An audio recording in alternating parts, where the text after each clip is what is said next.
kampung, ayah ibu tinggal di kampung sana. Terkadang ayah ibu kita tak sekolah, SD, SMP, SMA tak tamat.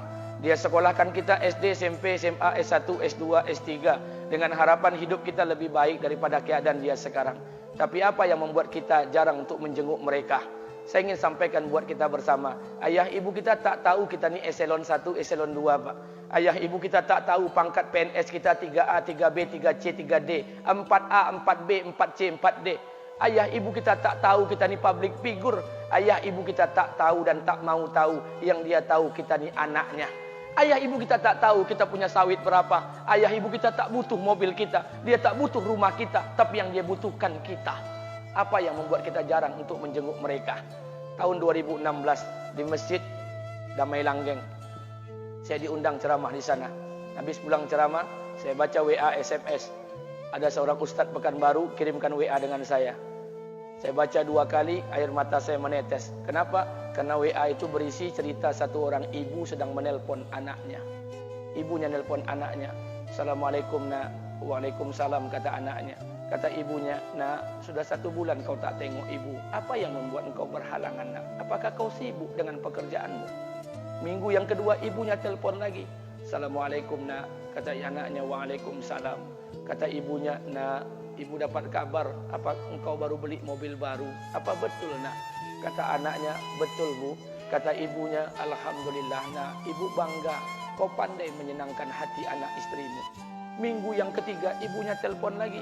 Assalamualaikum nak. Kata anaknya, waalaikumsalam. Kata ibunya, nak, ibu dapat kabar bahwa engkau baru beli rumah baru. Apa betul nak? Kata anaknya, betul bu. Kata ibunya, alhamdulillah nak, ibu senang kau bertanggung jawab dengan anak istrimu. Minggu yang keempat ibunya telpon lagi. Assalamualaikum nak. Waalaikumsalam. Kata ibunya, nak, tadi ibu pergi ke pasar, ibu jumpa temanmu di pasar. Kata temanmu di pasar, temanmu banyak bercerita tentang kamu. Kata temanmu tadi, kamu baru beli anak anjing seharga 40 juta dari negeri Belanda. Apa betul nak?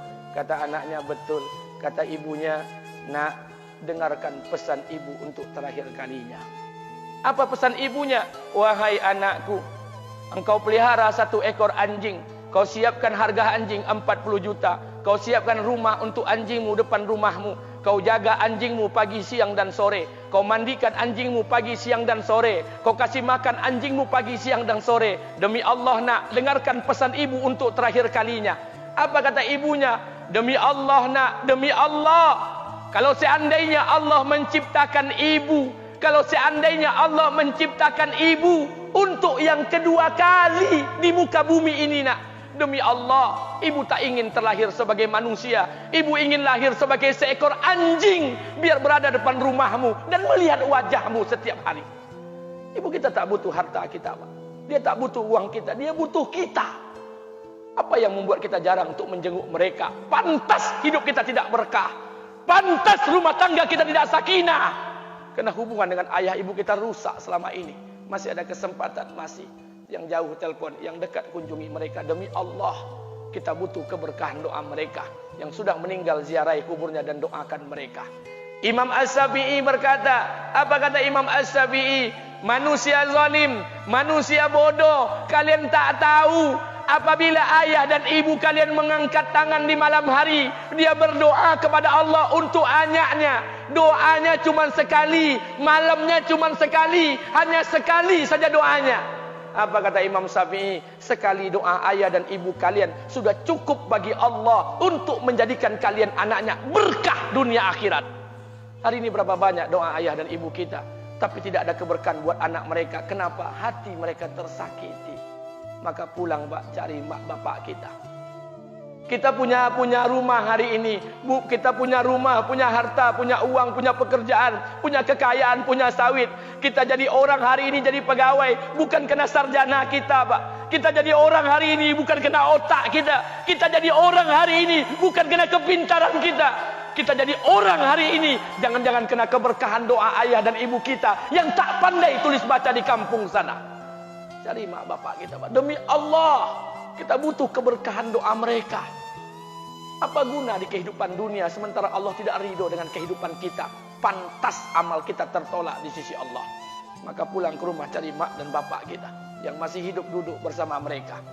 Kalau seandainya kita tak bisa membahagiakan mereka, jangan pernah menyusahkan mereka.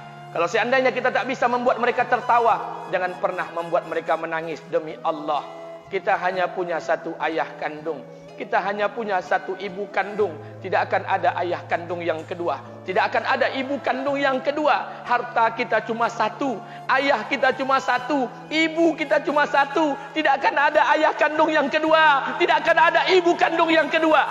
Pangkat jabatan bisa dicari, harta bisa diraih, kesempatan membahagiakan ayah dan ibu kita hanya sekali di kehidupan dunia ini, Pak. Pulanglah. Ketika mereka memanggil, tinggalkan istri, tinggalkan pekerjaan, tinggalkan semua proyek kita. Demi Allah, datangi mereka. Kata Nabi, sesaat kalian duduk bersama ayah dan ibu kalian akan mendatangkan keberkahan. Kenapa kalian tidak duduk bersama mereka? Jangan-jangan inilah yang menjadi penyebab amal-amal kita tertolak di sisi Allah.